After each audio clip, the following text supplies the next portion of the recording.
When I first arrived, I was skeptical whether this marriage would be of any benefit to Lerico at all. Admittedly, much of that stemmed from the visibly weak influence Shrukalorum exerted at the time, and yet, I'm well aware. And so I pledged to become the moon, standing guard for the lease of rising sun. I saw that I will be there to protect his night. Welcome back. Welcome back. And the experts probably have realized already what we're going to be talking about.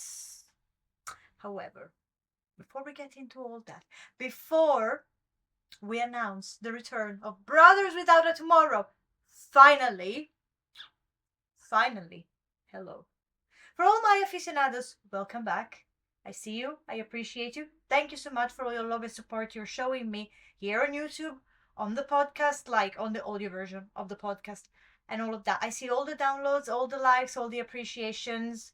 Thank you so much, guys, from the bottom of my heart. Because honestly, all this is just a passion project, and I do it for you to entertain you. So seeing the fact that you are appreciating what I do, it means the world to me. So welcome back, and thank you so much. We have a lot to crack on today, so I do hope I'm not gonna get sidetracked and side quested as per usual, but we will see. Only time will tell, as they say.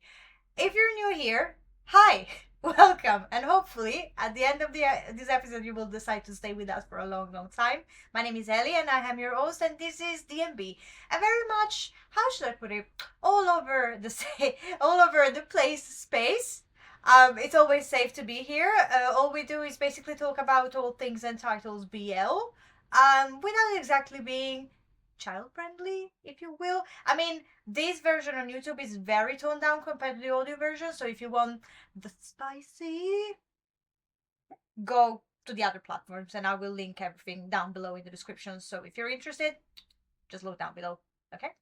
With that being said, I do hope you will like the washed out version regardless, and you're gonna stick with us here for a very, very long time. I assure you it will be worth your time. I hope. I believe. With that being said, a last bit of announcement, and then we'll go into all that you've been waiting for, because at the end of the day, you're not here to hear me rambling. You're here to hear about, the spice, even though it's not as spicy as it should be. But if you're happy to be here, please make sure to show that in any way you possibly can, be it by subscribing to the channel, downloading the episodes on the audio platforms, liking this video, commenting this video, sharing it with like your loved ones, your friends. I mean, you know the drill by now, and if you don't know the drill, you will know the drill at one point.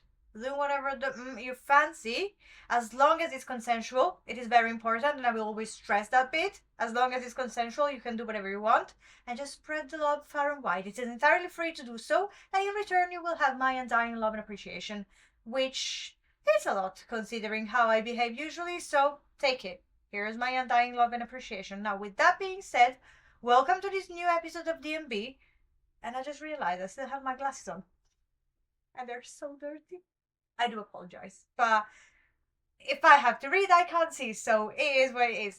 With that being said, if you recognize the intro, you are very well aware that today we're here to talk about the new Brothers Without a Tomorrow title, which is Blossoms of the White Night, which is a masterpiece. But we'll get to that in a second. Now, we all know who Brothers Without a Tomorrow is. Now, a little digression, if you allow me. I get so confused by the name of the author, because to me, brothers is a plural, right? Well, not just me, it's the grammar speaking, right?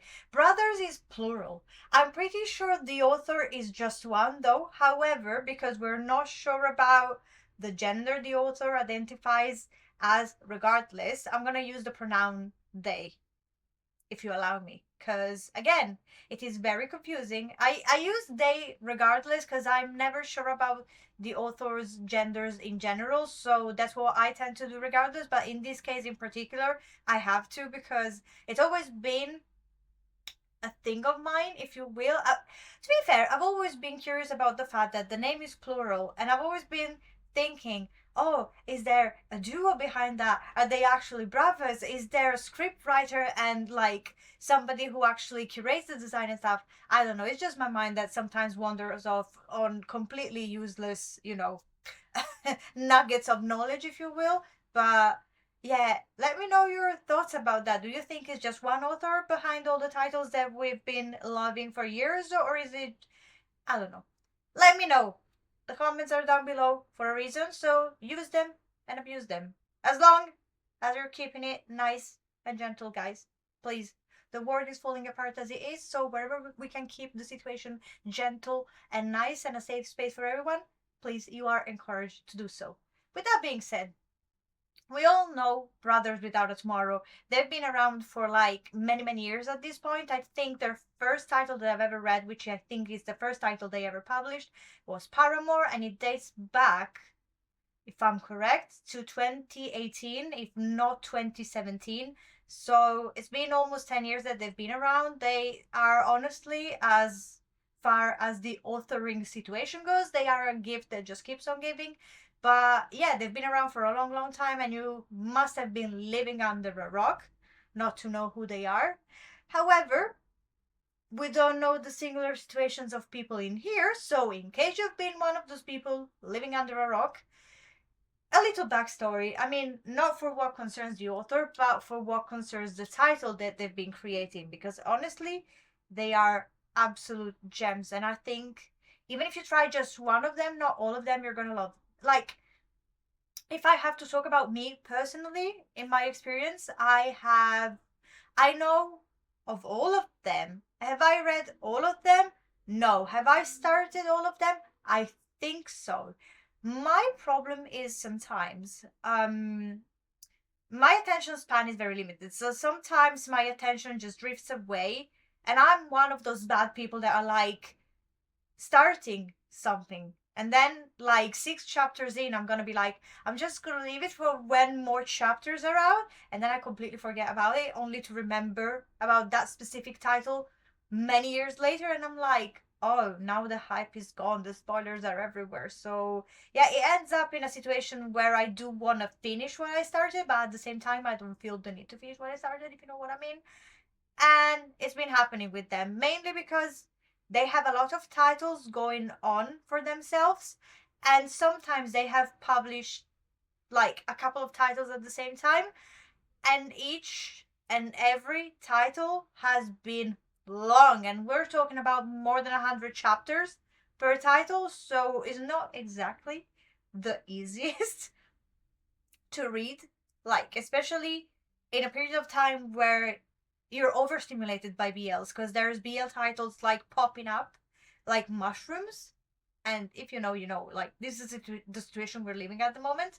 And I do believe it's always been like that when they was publishing something new, like there was a bigger title coming out, or there were other titles that would pique my interest a bit more. So it is what it is.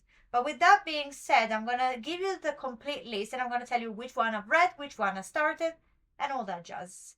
If you are not interested in that, I'm sorry about it. I'm gonna do it regardless, because this is my kingdom, this is my domain, and fundamentally, I can do whatever I want. I mean, you would do exactly the same, so don't judge me. If you want to skip it, I mean, it's not going to be a long segment in the whole video, I think, and I hope so. You can skip it and just, go directly to today's topic, if you will. Now, authors' work include Paramore, Bloodlink, Tale of the Yellow Dragon, Serene Bird, Love Level Up, Mania, Taming the Tiger, Miscreants and Mayhems, if I wrote that one correctly, Smyrna and Capri, which was an absolute delight to read, Foul Start, Dear 00, and Blossoms of the White Night. Now, why are all the titles so interesting in the first place? Because as an author, Brothers Without a Tomorrow span from like a whole plethora of genre. Like you get medieval, should I say more than medieval, like historical. You get the historical fantasy setting, and then you get like the real life setting, like, and then like in Dear 00, it's more like a like a science fiction kind of setting. So you span in these whole genres, which are kind of similar but different between each other at the same time, and yet they manage to keep each and every history interesting and unique to itself the whole time. The only thing that keeps repeating itself, and I mean, it's not just a particular thing that Brothers Without a Tomorrow does, because it's a typical thing in literature. It's like the journey of the hero, right? Truly and really, it feels a bit like I keep repeating myself, just as like Brothers Without a Tomorrow keeps repeating their structure, like in their works.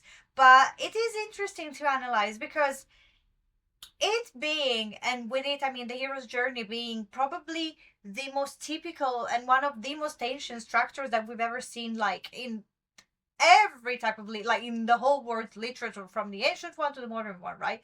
We've seen it happening, but very rarely. And I'm talking about, at this point I'm talking about specifically in comic works, in BL works. Very rarely it is structured in a way that makes the story have a certain kind of sense and that makes the story enjoyable for the reader. Let me rephrase that for you because I think it's important to stress that out. A structure works if it follows its patterns from point A to point Z.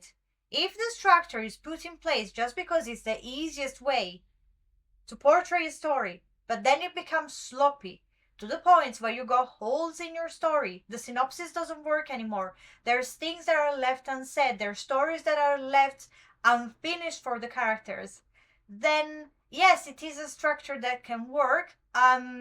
Is it making it like it doesn't work if it's not portrayed properly?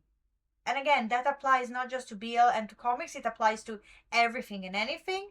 Like, try to read a book which structure doesn't follow all the patterns, is not enjoyable. You might want to finish to see how the story ends, as we do, but you're not going to be happy with what you've read, and you're probably not going to recommend it to your friends or your family, right?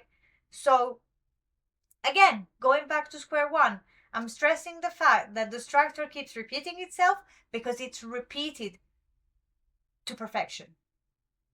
In Brothers Without a Tomorrow's work, like, I swear, each and every one of their work, even though you might say to me, you haven't read all of them, I know, but for what I could read and for what I could gather, it was exactly as it was supposed to be.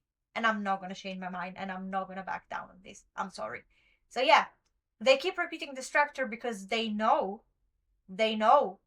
gonna do everything in their power to finish the story as it's supposed to be, to give a conclusion to each and every storyline that they opened during the story.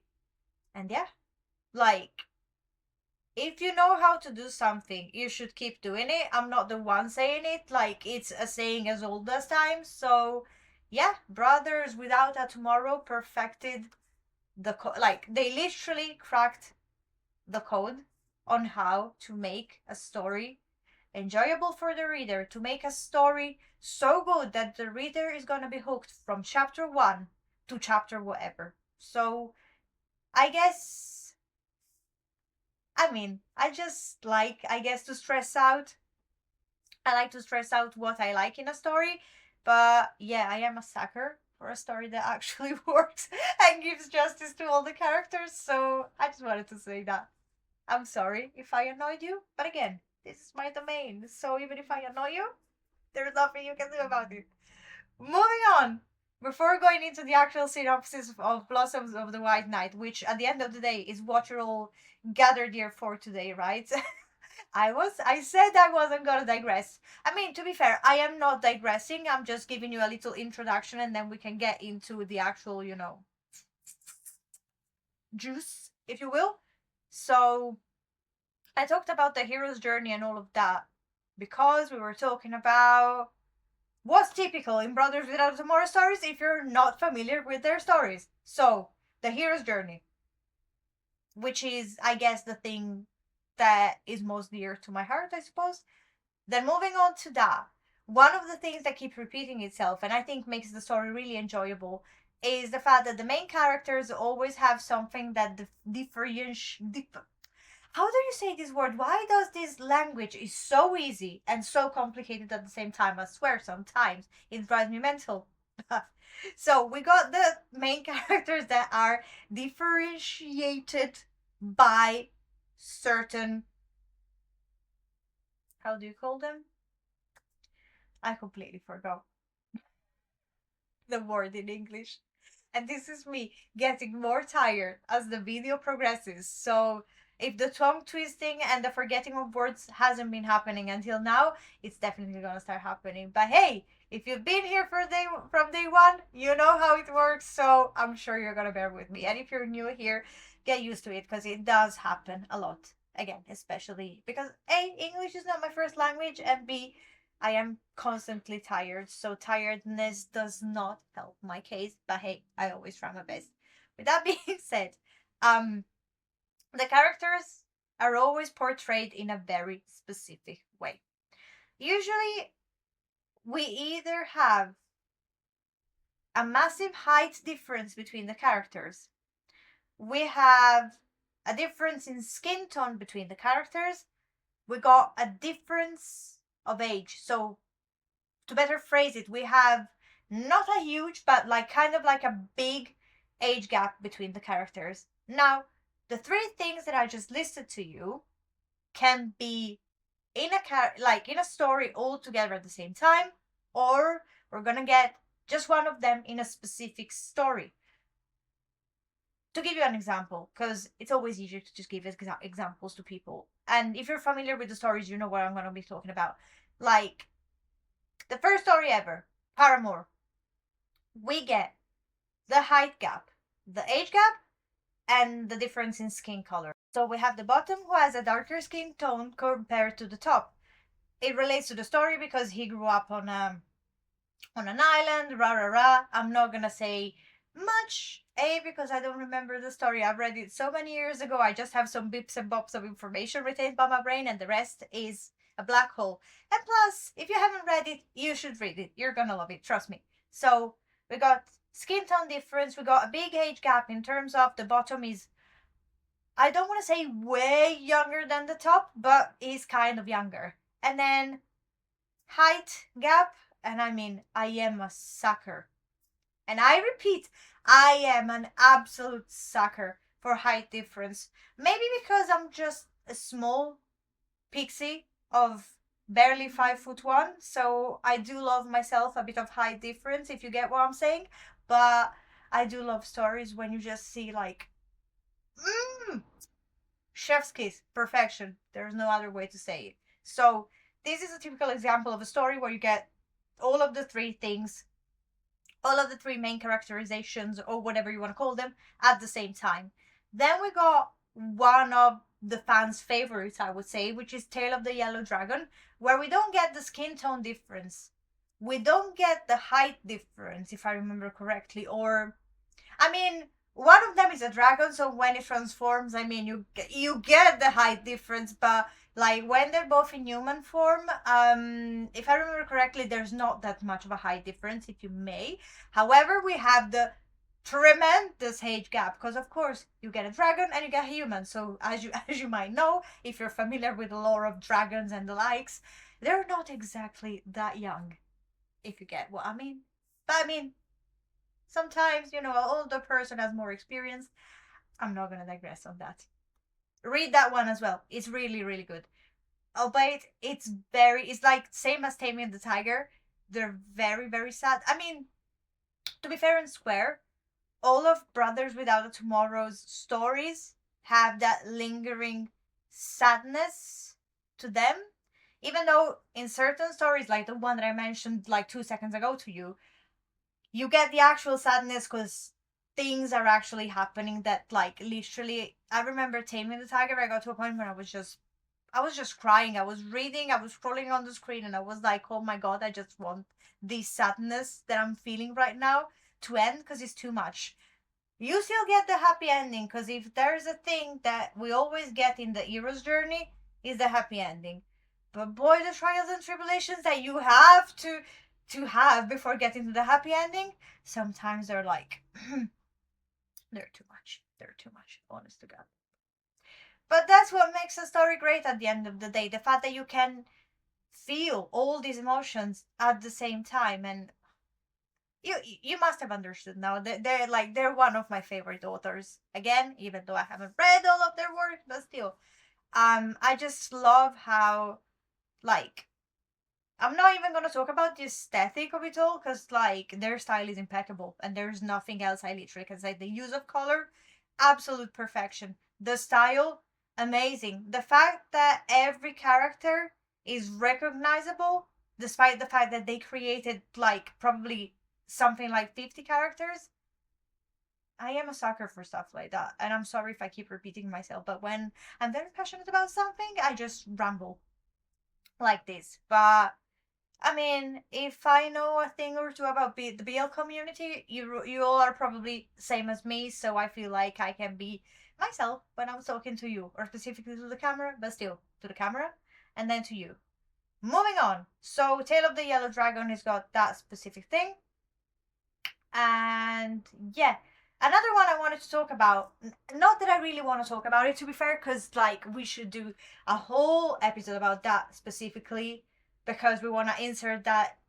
I think I actually did ages ago an episode about that title, but if I haven't, I'm probably gonna do it, but like inserting it in a very specific video about the specific lore of werewolf, vampires, and the likes. But if you know me, the very first episode was about Blood Bank. If you know Blood Bank, and you should, because it's the best BL title ever created in the whole entire world and universe, okay? If you know Blood Bank, you know it's about vampires, like it's set in a steampunk kind of environment, blah, blah, blah. I'm not gonna go even further, because if we're starting with Blood Bank, I'm not gonna shut up, and this video is gonna be probably 3 hours long, and we don't want that, because it's gonna be too much, even for me. But with that being said, vampires have been my obsession since I was a kid. You could ask my mom. One of the first movies that I ever saw was Dracula, and from there, I was smitten and the damage was done. So yeah, give me vampires, werewolves, and the likes any day, and yeah, I'm sold. I'm sold. If you wanna kidnap me, you know what to do. Send a vampire my way, and yeah, I'm not gonna make no resistance whatsoever. So Bloodlink, I do believe, out of all the titles that I've read, is to this day my favorite one. Although Blossoms of the White Knight is probably going to be a big contender, but like Bloodlink was amazing. It was such a nice discovery for me at the time. Literally, I was waiting every week for the chapters to come out because I couldn't get enough of what was happening between the two main characters. Plus, it was one of the first titles where we could actually see men pregnancy happening, which I know is not everybody's cup of tea, and sometimes is not even my cup of tea. But in that setting, it did just make so much sense. Yeah, if I had to give you what title to start from, that would probably Blood Bank. See, my brain. Eventually, my brain always goes back. But as they say, we always go back to where we've been good. So yeah, my brain is just like a reflex. It just goes on its own. Bloodlink would be my advice to you, and then take it from there and see which ones you want to read after that. Miscreants and Mayhems is another contender, and mainly because one of the guys is like heavily tattooed. And I mean, give me a heavily tattooed guy every single day, and I'm sold. Again, I am easy to please, I suppose. But yeah. Although I never finished that one, because it was a time when I was reading like 1,000 things at the same time, so I left it like a bit on the side, but I want to go back to that. With that being said, we've talked about the hero's journey, we talk about the characterization of the characters, if you will. To save the best for last, the smeggy scenes, if you know what I'm talking about, are just a gift that keeps on giving. Like, A, there's no censorship. And we do all love a title with no censorship whatsoever. B, I mean, read any of their work and you will see exactly what I mean. Read Blossoms of the White Knight and you see exactly what I mean. The scene in the bed with Shuraka by himself, absolute perfection. And I'm not gonna say no more than that because there's only 25 chapters out, so you have plenty of time to go to chapter 1 and start reading. It's gonna take you probably a couple of hours tops, so do it. I'm not gonna spoil the fun for you. I'm not that kind of person. Unless it's strictly necessary, I'm not gonna spoil the fun. Go and have fun by yourself, and then again, comment section is here for a reason. Let me know what you thought about it. And if you read it already, let me know what you think about it. Let me know your theories and blah blah blah. So, last things last. And just because I saw a comment on Instagram that made me literally, I was cackling because it was amazing, is the fact that this girl was saying that one of the things that we always see in Brothers Without a Tomorrow when a new title comes out, if we exclude the man pregnancy situation, because it seems to always be happening, or if it's not always happening, at least in almost every title, one thing that we always see is the fact that the waist of the characters is always snatched.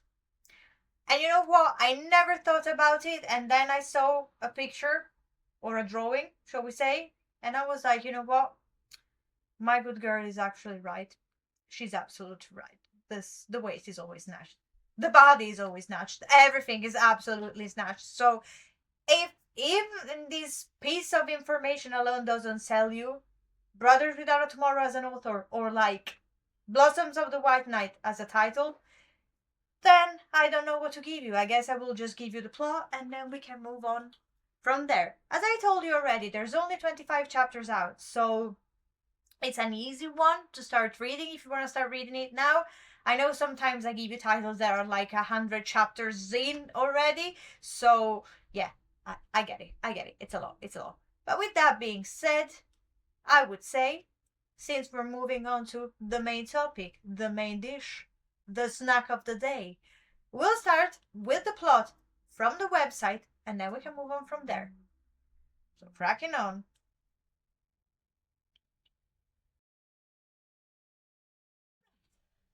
Blossoms of the White Knight by Brothers Without a Tomorrow. And you're gonna be like, fuck you, finally. I know, guys. So, from the website. To secure an alliance between the Northern Kingdom of Red. And we're starting again. Second take. To secure an alliance between the Northern Kingdom of Lerical and the Southern realm of Ornata, the country's royal families agree to a political marriage. As they do. Tay, known across the frozen battlefields as the most fearsome warrior and monster hunter, volunteers himself as the kingdom's hostage, trading his life as a warrior for that of a bride. Shall I digress now for what I wanted to tell? I'll finish the plot and then I'll digress. Right. And you're gonna be like, oh, not again. Ah, yes, again, you got a huge nerd history over here. So you're gonna get this one. I'm so sorry about that. I do apologize in advance, or maybe not. So, trading his life as a warrior for that of a bride. In Arnata, Tay finds it not the hostility he anticipated, but the calm, steady gaze of Shuraka, the young crown prince destined to become both his spouse and future padishah of the empire. The padishah is like the sultan kind of like figure. For Shuraka to claim the throne, however, he must survive an uprising that threatens the kingdom, one that forces him to draw the blood of his own brothers. Moved by the courage and gentle integrity of his betrothed, Tay pledges to protect him at any cost, and in the quiet hours of a white night, two hearts caught between loyalty and longing begin to bloom. Ah, and the angels are singing, and a lot of misunderstandings are happening. So I don't get why they said it's beginning to bloom, because it's bloomed from time, and all we're getting is mischief, misunderstanding, and mayhem. But why the fuck? Oh my god, I'm such an oddball sometimes, most of the times. So it's time, and then we're gonna get I'm sorry, guys. I'm not. I'm joking. As I was telling you 2 seconds ago, right? Tay volunteers to be the bride, blah blah blah, hostage situation, and all that jazz. So, in medieval times, there was a tradition that not often did happen, but it could happen sometimes, and that was of holding somebody's son or daughter hostage. How did that work? When you hear the word hostage, you might think of it as I would say, as we intend to it in the modern terms of the word, right? At the time, being a noble and being held hostage was a way to secure an alliance between two families.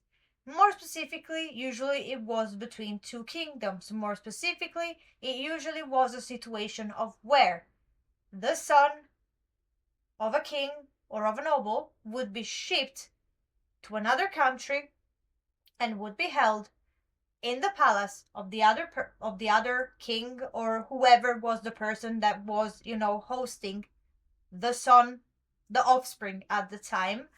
They would have the freedom to study, perform their normal activities. Like they were not imprisoned per se, but they were not allowed to leave the country where they were staying at the time.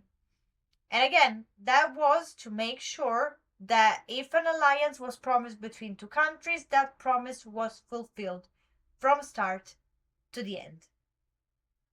And this is to make a long story short, because I could give you examples of when it happened. It was done sometimes to secure marriages as well. Again, all these things happen because of this kind of stuff. Definitely it didn't happen like between the common people. And I would say thank fuck, because imagine if you had to give like one of your children as tribute to somebody else to secure an alliance.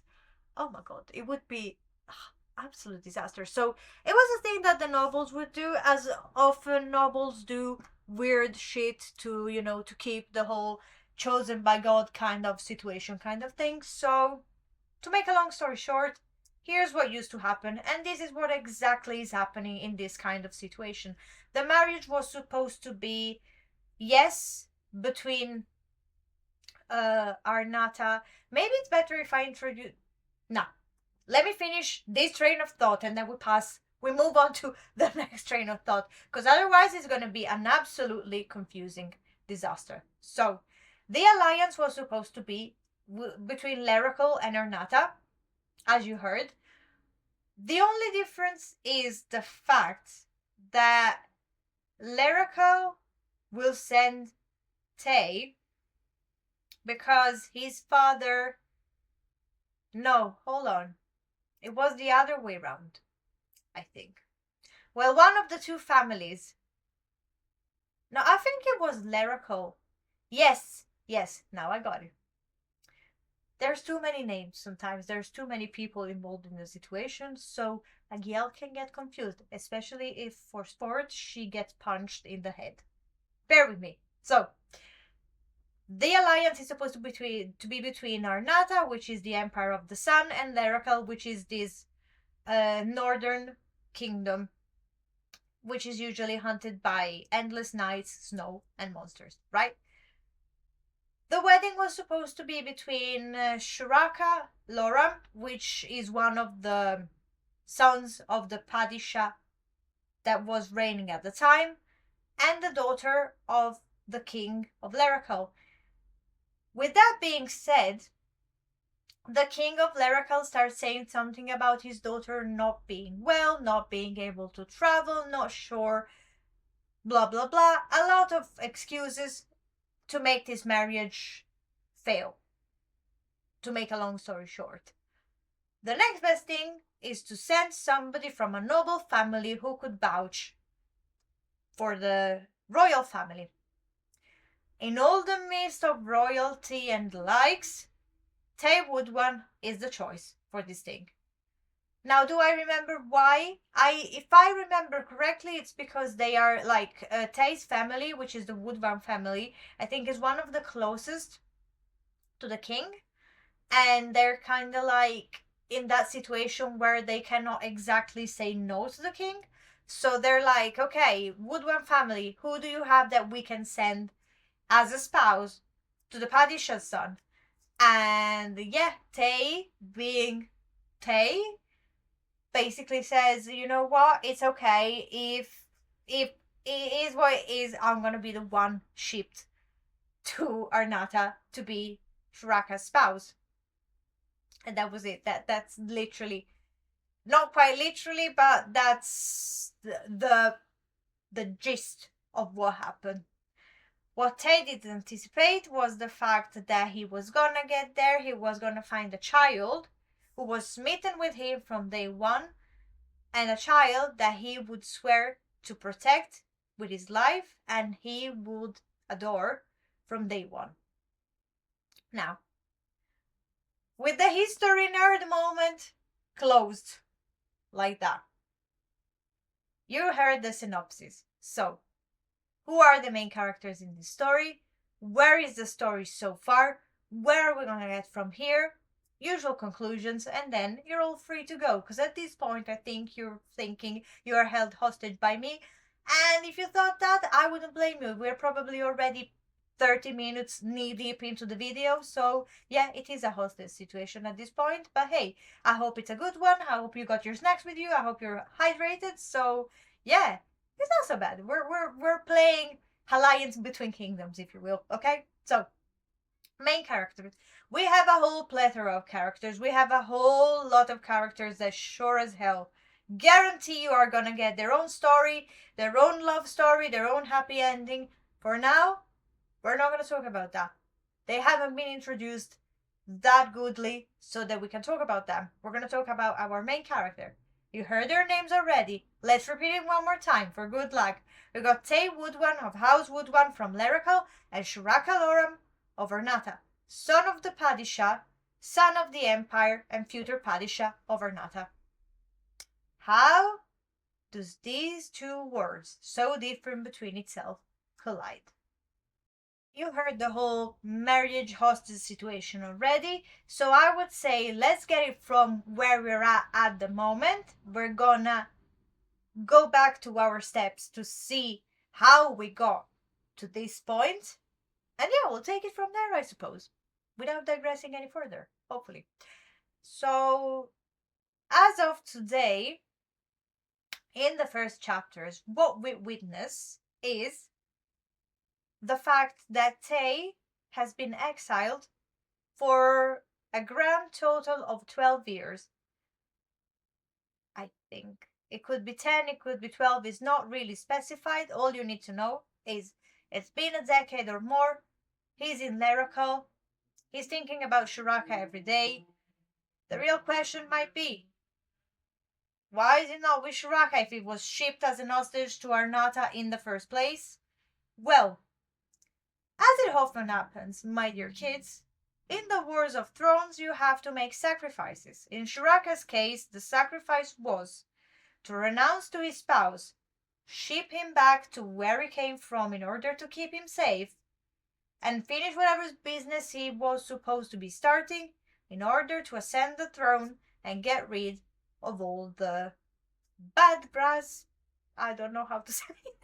There is a specific way to say it at the moment. It's slipping my mind. But yeah, he's basically eliminating whoever is standing in his way of happiness with, like, he wants to raise to the top. He wants to change things in Arnata. I mean, at the end of the day, I've been making my life complicated to say something really easy. Since Game of Thrones, we all know how these things work, even people that haven't studied history that much as I have. So, you know how the throne war works. Somebody wants to be the top dog of the court. In order to be the top god, the top dog, you have to nip in the bud all the problems, get rid of them, make sure that no other problems will ever present themselves. And yeah, that was literally what he was supposed to be doing. Now, in order for you to succeed when you come from such a cruel environment, is to not have any distractions. Tay would have been his distraction, but not only his distraction, he would have been his biggest weakness. And you cannot afford to have such a weakness as a beloved during a war to claim the throne. So that was the best thing that he could do. Tay has been shipped over there. He's been thinking about Shuraka day and night for the past 10 years or so. The thing being, Tay is not just a noble, he's a warrior. He's been forged in the storms, in the wars against monsters. He's a very practical man. And he's been thinking something in the gist of, yes, I know that I care about him and I think about him every day, and I know that we were married. However, after 10 years, a boy that was so young, that grew probably into the finest man, sure as hell he's not thinking about me anymore. So he's a bit in a situation where he's torn in between, I miss him and I wish I could see him. And at the same time, what he's thinking, this is my hay fever flaring up, by the way, guys. I apologize. Sorry about that.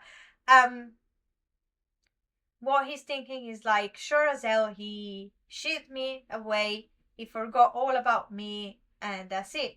Except that little did he knows that he was shipped exactly to be protected and then being reclaimed as the, how do you call it, queen consort. He has a very specific name. I think they call him Sultana or something like that. But it reminds me of raisin, so I don't think I'm not going to use that term.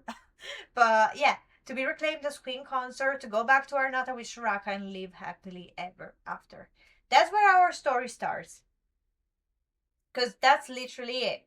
You get that picture, and then all you see is Shuraka coming back and being like, my beloved, it's been 10 years, and I'm here to take you back. Let's go home together. From there, we get all the flashbacks, so all the things I told you about moments ago, which is the wedding, how the hostage situation was working, and the fact that there was a war for Shuraka to reclaim the throne and get rid of all his brothers that were gonna be just a problem and an obstacle to the happiness that he wanted to have with Tay.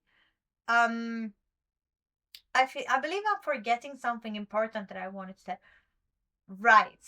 What we see in the flashback as well is the fact that for Shuraka, Tay is the first person that ever showed him love. And if you're familiar, again, with court and all that kind of word, the situation was absolutely savage. You see it in literature, we're seeing it in real life and all of that. Hardly ever your parents would show you any kind of love. Your siblings, even less than that, because for them you would be only especially if you were the parents' favorite, if you will. It would be only the obstacle for them to ascend to the throne before you. So, as you can imagine, it wasn't exactly growing up in the healthiest of environments. With Tay, he gets to be the child that he could never be. Because at the end of the day, we need to remember, when they first met, Shuraka was only a child of 10 years old. A child that never experienced childhood because he would have to sleep with one eye open in fear of being killed. His own mother was afraid of him because of all the power that he held and all of that. So he never experienced something as simple as human touch that we all experience as children. So the fact that Tay was like telling him things like, around me you can be safe, you can sleep, you can be the child that you never experienced to be. I guess it was just a starting point of the love and the devotion that Shuraka will feel for Tay. And the thing is, separation makes one grow fonder, they say. And that's exactly what happened. Now, they do express, while both Tay and Shuraka feel that lingering and feel that fondness and feel that the fact that they miss each other, they do express this feeling in very distinct and different ways, if you will. Because while Shuraka is literally jumping of joy in seeing Tay after 10 years, all Tay is thinking is something in the gist of, Yes, he's grown, he's a fine man. Why did he come back for me? He came back for me. I'm gonna go back to him, to Arnata, but sure as hell, probably I'm not gonna be his spouse. At one point, he's gonna find a woman, he's gonna abandon me. So, yeah, as you can imagine, there's a lot of things left unsaid. There's feelings all over the place. And I mean, after 10 years, it's only fair and square that you're not. Like, it's a lot to take. It's a lot to take for sure. So, yeah, reunion, flashback. And from the flashback, we get to the point where they get back to Arnata. They get there, and all the fun starts, as I say. And by fun, I mean the fact that they start not talking to each other. Now, what do I mean when I say they're not talking to each other? Um, what I mean with not talking to each other is the fact that instead of talking out whatever is in their mind, or if something happens, like to explain to each other if there's any misunderstanding, they're just not talking. They're just going with the flow, as in, you know what? I don't even know how to explain this properly because it's getting me so annoyed to read these kind of things, because I'm like, guys, if you just talk to each other, everything would be solved in the blink of an eye. However, this links us perfectly to what we were talking about at the beginning of the video, which is the hero's journey. What's one of the things that happen in the hero's journey all the time? And it always happens literally at the beginning of the story. The trials and tribulations start. In order to reach the happy ending that you want, you need to go through trials. And I'm assuming this is trial number 1. It could be. It could well be trial number 2 because there was the separation as well, but it wasn't as frustrating as the fact that they're finally together after 10 years. And literally, Tay sometimes forgets that Shuraka is still. I mean, he's more than 20 years old now, but again, he's still a child. He hasn't had a normal upbringing. So he's lacking in a lot of things. He needs to be shown a lot of things. And yeah, instead of like adapting to him, he's just thinking about the fact that, oh, I'm not enough. Oh, he's not gonna like me. Oh, we're like, the first night that they're supposed to be spending together, instead of like just enjoying the moment and thinking about the fact that they're finally together, all they can think about is the fact that, oh, he's probably not gonna appreciate me because I'm a man. He knows that you're a man. He's seen you before. It's not like he's shown you his devotion a million times. So just enjoy the fact that you guys are finally together. And that's just the tip of the iceberg of the fact that they are not talking about stupid small things, like the fact that we had one of the first villains of the story introduced, which is the only male concubine of the harem. Besides the fact that Shuraka never slept with one of the concubines ever, because his only love is Tay, and he's keeping himself for Tay. And I mean, I don't want to repeat myself like a broken record, but literally the devotion of that guy is absolutely uncanny. So he never slept with one of the concubines. Tay wouldn't know, as you know, he hasn't been there, so he's questioning whatever happened, and it's only fair and square. Now, the fact that there's a male concubine, it does turn the tables a little bit, because Tay's like, okay, I thought I should be worried about females. Now there's males as well that I should be worried about, and the fact that there's a male that looks like a female, that is very feminine, that could be competition for me. I hate this situation. And now, what could be a possible thing to avoid all the frustration that this situation is causing to you? Talking to your spouse. And instead of talking to your spouse, what are you doing? You're just hearing through the grapevine that things have been happening. Like, you see how agitated I am? And I'm sure if you've read the chapters, you know exactly what I'm talking about. And I'm sure as hell you're as frustrated as I am. And again, I know it's a necessity to get to where we need to get. But still, guys, just fucking talk to each other. Literally, it costs you nothing. It would cost 2 chapters to talk to each other, solve all the problems, and be happily ever after. And if anything, if you're overcoming this stupidness, would be ideal, because in case something bigger happens, they need to stay sharp and stay focused and stay united as a front to go against whatever is gonna happen. Because guarantee you, something dodgy is gonna happen. And if they don't solve this little rift that they have between each other, like the tide is just gonna become a, th- like, it's so annoying, so annoying. And again, it was bound to happen. We've seen it happening a million times before, so what am I even complaining about? I guess at this point I just like to complain. It keeps me going. It's the fuel that keeps my fire going, I suppose. So it is what it is.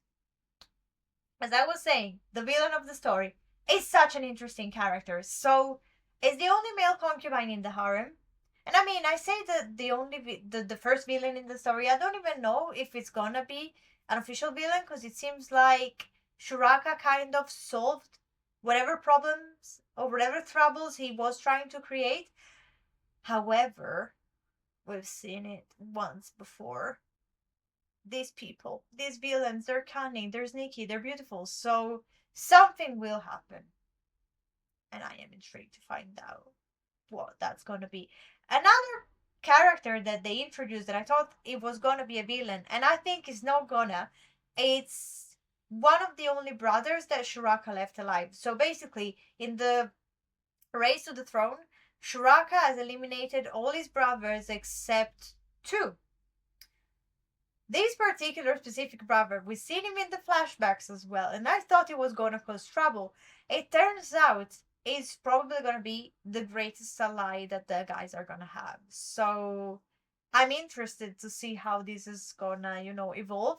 Just because I am fascinated by characters who I usually misjudge, and they usually turn out to be my favorite characters. So we shall see. I thought I was going to talk to you about two villains. It turns out there's only just one villain that we've seen as of today, but we're only 25 chapters in.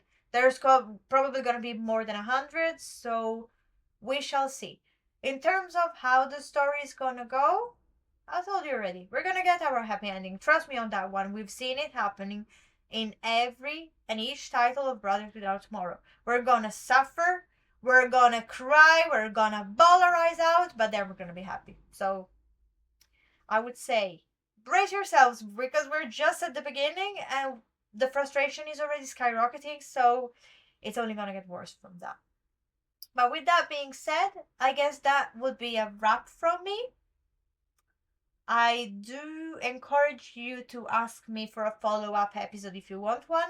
Because you know me, I'm all over the place. I wanted to do a lot of stuff, but sometimes I forget, sometimes I get sidetracked by other titles, so we will see. With that being said, I don't know if you've seen the announcement Painter of the Night as a TV series coming out. So, of course, you're gonna get a whole video about that once the series is out because, oh my god. Oh my god. Now, I am a bit worried because last time when we got the series based on semantic error, it was an absolute disaster. So, I am worried to an extent. However, curiosity will kill this cat because I'm going to be here on the 22nd of May watching it and, yeah, commenting that for you guys. So, brace yourselves because I think we're going to have a lot to talk about. But for what concerns Blossoms of the White Knight, I guess that would be a wrap from me today. There's not much else to say.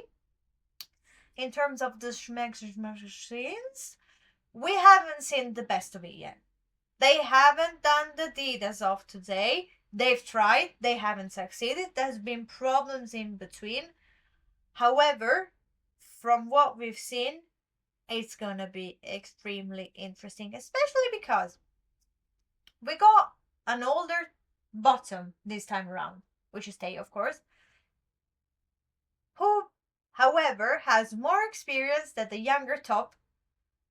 And yeah, I just want to see how this is gonna be played out. And I say this because I remember reading a book once. I don't remember the title of said book because it was so badly written that I completely forgot about it.